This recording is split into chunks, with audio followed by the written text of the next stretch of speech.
Da li verovati medicini kada kaže da je nekome preostalo samo telo, bez duše? Doktori su za sobu 312 beogradske neurologije tvrdili samo jedno: odavde se niko ne vraća. Ovo je priča o Petru i Dragani. Priča o 3 meseca tišine, aparatima koji dišu umjesto čoveka i nadi koja je polako nestajala u hladnim bolničkim hodnicima. Ali ovo je i priča o jednom nezvanom gostu. O psu koji nije znao za dijagnoze, ali je osjećao ono što su skeneri prevideli. Večeras ćete saznati kako je jedan tihi šapat i dodir 4 šape pobedio nauku i izvukao čoveka iz mračnog okeana kome. Poslušajte pažljivo, jer ljubav je jedini jezik koji duša čuje, čak i kada ceo svet zaćuti. Postoje mesta na ovom svetu gde vreme prestaje da bude linearno.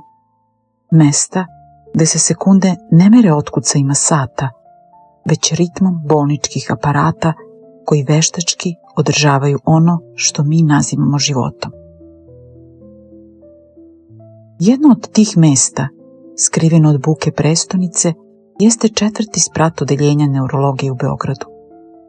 Tamo, na kraju dugačkog, slabo osvetljenog hodnika, nalaze se teška drvena vrata sa mesinganim brojem koji je već počeo da tamni. Soba 312. U toj sobi vreme je zamrznuto već tačno 91 dan. Vazduh unutra je uvek isti, sterilan, hladan, zasićen mirisom antiseptika i lekova kojima se ne zna ime. Jedini zvuk koji razbija tu tešku tišinu jeste mehaničko šištanje respiratora. To je zvuk koji vas podsjeća da je život ovde samo forma, a ne suština. U središtu tog mikrokosmosa tišine živi Petar. Petar je pre samo 3 meseca bio čovek pun snova. Imao je 30 godina, uspešnu građevinsku firmu koju je podigao iz pepela i iznad svega imao je svoju Draganu. Bili su onaj par za koji su svi govorili da su suđeni jedno drugom. A onda je stigla ta kišna oktobarska noć na Ibarskoj magistrali. Jedan trenutak nepažnje drugog vozača, zastrašujući zvuk loma, metala i mrak. Potpuni mrak koji je progutao sve što je Petar bio. Doktori na odeljenju su profesionalci. Oni vide smrt svakog dana i naučili su da podignu emotivne zidove. Za njih, Petar više nije bio mladi arhitekta koji voli džez i vožnju biciklom. On je bio pacijent u sobi 312. Njihove prognoze su vremenom postajale sve kraće i sve surovije. Vegetativno stanje, oštećenje moždanog stabla, nema povratne reakcije na stimuluse. Te reči su za Draganu zvučale kao smrtna presuda koja se izvršava sporo, iz dana u dan. Dragana je pak bila tu, svakog jutra, tačno u 8. Sedala bi na neudobnoj drvenoj stolici pored njegovog kreveta. Držala bi njegovu ruku, tu ruku koja je nekad sigurno crtala planove zgrada, a sada je ležala bela i slaba kao papir. Dragana mu je pričala mu je o svemu što se dešava izvan tih bolničkih zidova. O tome kako je Dorčul prekriven žutim lišćem, kako njihov omiljeni kafić menja vlasnika, kako je kupila nove zavese za dnevnu sobu. Ponekad bi mu čitala njegove omiljene knjige, nadajući se da će neka reč, neka metafora probiti taj nevidljivi zid kome. Ali Petar je ostajao negde daleko. Stariji doktor Milić, čovek koji je ispratio 100 pacijenata iz ove sobe, često bi ušao, stavio joj ruku na rame i tiho rekao: Gospođo Dragana, vi hranite nadu koja vas izjeda. Petar više nije tu. Ovo telo je samo sećanje na njega. Idite kući, odmorite se. Soba 312 je često mesto gde se duša oprašta od sveta, a negde mu se vraća. Bolnica je svet strogih pravila. Životinje ovde ne pripadaju.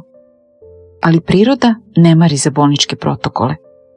Na 3. spratu, tačno ispod prozora sobe 312, protezala se betonska nastrešnica iznad ulaza u hitnu pomoć.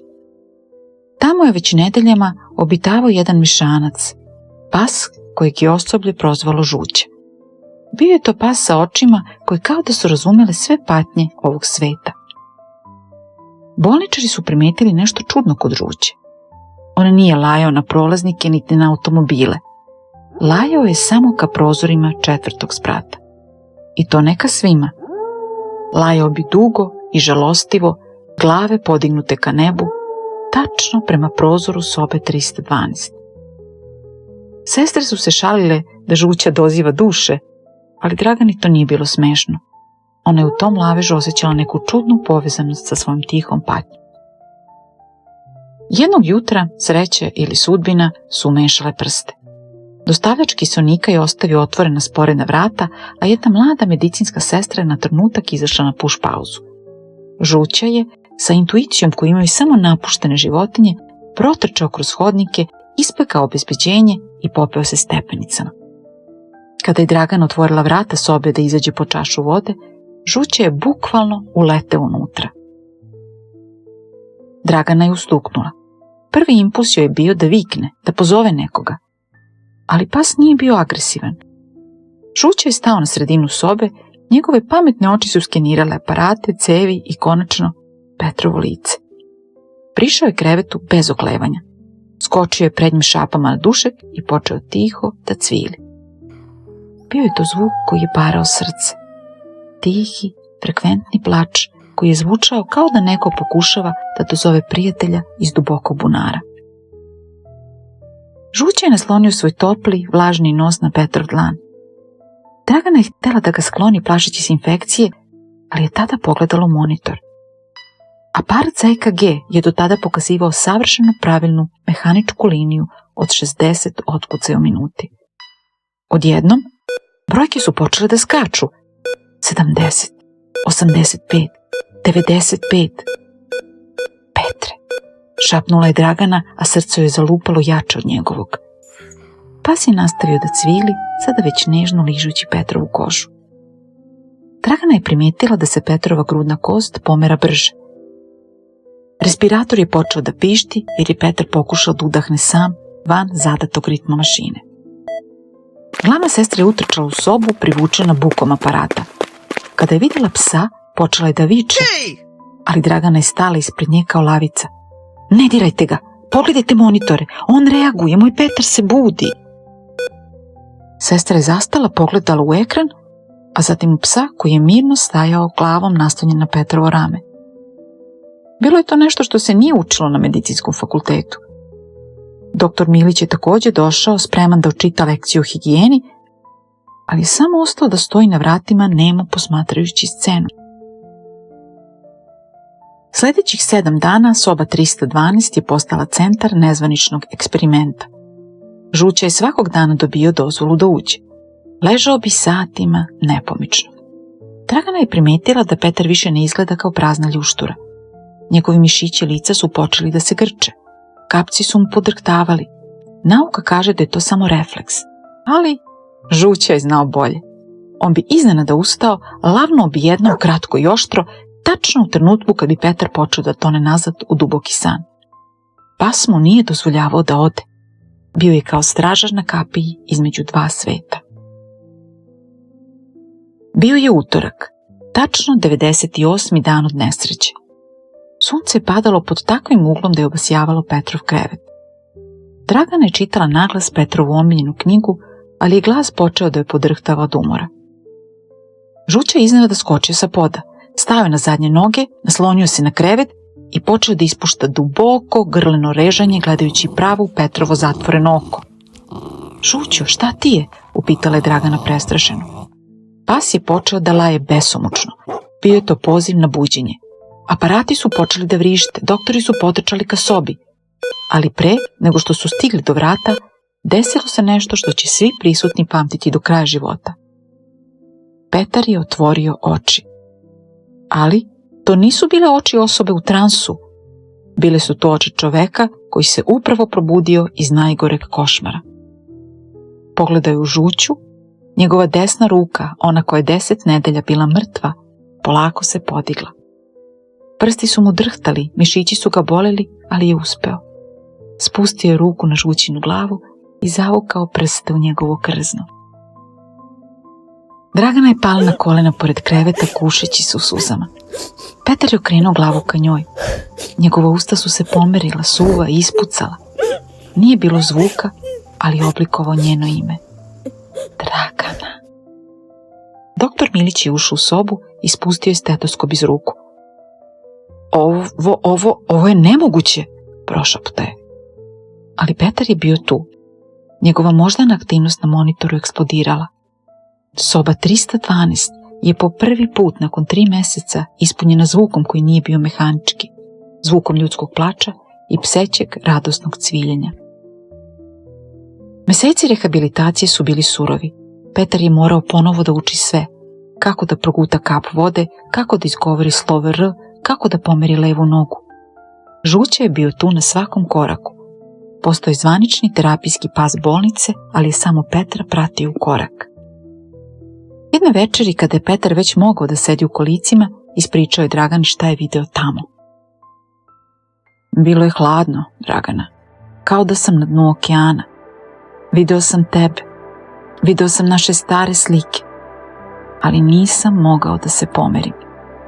Svaki put, kad bih pokušao da krenem ka tebi, nešto bi me povuklo nazad u mrak. A onda sam čuo njega. Petar je pogledao u žuću koji je spavao pored njegovih nogu. Nisam čuo tvoje reči, iako sam znao da si tu. Čuo sam njegov lavež. Bio je to jedini stvarni zvuk u tom svetu duhova. Taj zvuk je bio kao konopac za koji sam se uhvatio. On me je bukvalno izvukao za kosu iz te vode. Kada me je liznuo po obrazu, osjetio sam toplotu koja mi je rekla da je svet još uvek tu i da vredi boriti se za još jedan udah. Danas, kada prođete Dorćolom, možete vidjeti čoveka koji hoda malo sporije uz lagani oslonac štapa. Sa jedne strane ga drži prelepa žena sa osmehom koji leči, a sa druge strane, bez povodca, korača stari Žuća.